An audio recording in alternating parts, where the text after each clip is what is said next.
பிரம்மாண்ட சிவன் சிலைக்கு அடியில ஒரு அரசனின் அகங்காரமும் கடவுளின் தந்திரமும் இந்த உலகையே மாற்றிய ஒரு புராண கதையும் இருக்கு. வாங்க பார்க்கலாம். இலங்கையின் அரசன் ராவணன் சிவபெருமானின் தீவிர பக்தன். தன் தாய் மண்ணால் ஆன சிவலிங்கத்தை வழிபடுவதை தினமும் கண்டு, சாதாரண மண் சிவலிங்கம் தேவையில்லை, அதற்கு பதிலாக சிவனின் ஆத்மலிங்கமே வேண்டும் என்று இறைவனை நோக்கி தவம் செய்ய ஆரம்பித்தான். அதற்காக கைலாச மடையில் கடும் தவம் புரிந்தான். தாய் மேல் அவன் வச்சிருந்த பாசத்தை பார்த்து இந்த உலகமே அண்ட சராசரமும் பயந்து நடுங்குச்சு. அவன் தவத்தை கலைக்க பல தந்திர வேலைகளும் நடந்தது. அதற்காக நாரதர் வைகுண்டம் சென்று மகாவிஷ்ணுவை தரிசனம் செய்தார். ராவணன் தீவிர பக்தன் சிவனுக்கு, ஆகையால் என்னால் எதுவும் செய்ய முடியாது என்று மகாவிஷ்ணு பதிலளித்து விட்டார்.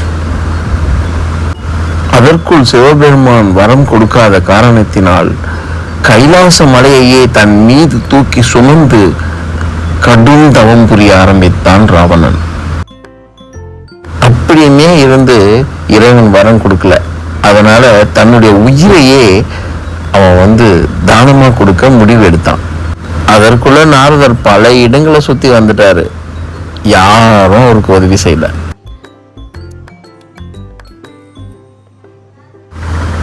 அது மட்டும் பத்தாதுன்னு ராவணன் ஒத்தை காலில் நின்று தவம் புரியுறதுன்னு பலவிதமான தவங்களை மாறி இறைவனை நோக்கி செய்ய ஆரம்பிச்சான்.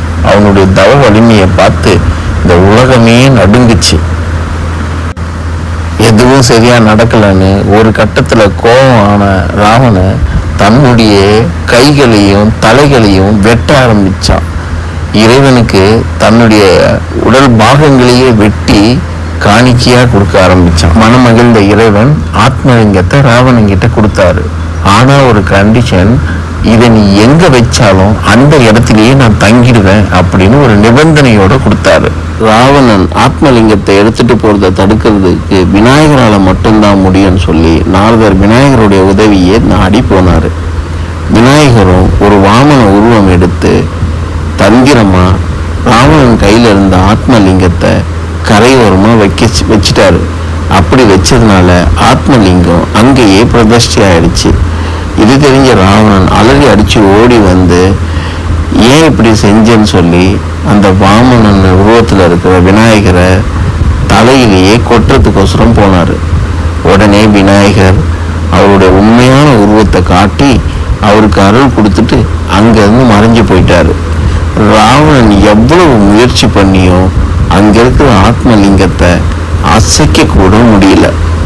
ஒரு வழியா அங்கேயே அந்த சிவலிங்கத்துக்கு பூஜை பண்ணிட்டு அவன் லங்கைக்கே போயிட்டான். அந்த ஆத்மலிங்கம் தான் இன்னைக்கு முருடேஸ்வர் டெம்பிள்ல இருக்கிற ஆத்மலிங்கமா கருதப்படுது. அப்படி ஒரு சிறப்பு மிக்க ஒரு லிங்கம் தான் இங்க இருக்கு. இந்த லிங்கத்தை வழிபடுறதன் மூலமா பல நன்மைகள் நமக்கு கிடைக்கும், நினைச்ச காரியங்கள் நடக்கும்ன்றது வரலாறு. இந்த கோயிலுக்கு வரவங்க எல்லாருமே இதுக்குள்ள போனீங்கன்னா, இந்த குகைக்குள்ள போனீங்கன்னா இந்த கதையை நீங்க பார்க்க முடியும். நாங்களும் பார்த்துட்டோம். ஜாலியா முருடேஸ்வர் டெம்பிள்ல இருந்து கிளம்பி சென்னைக்கு வந்துட்டோம். ஓம் நம சிவாய, ஓம் நம சிவாய, ஓம் நம சிவாய.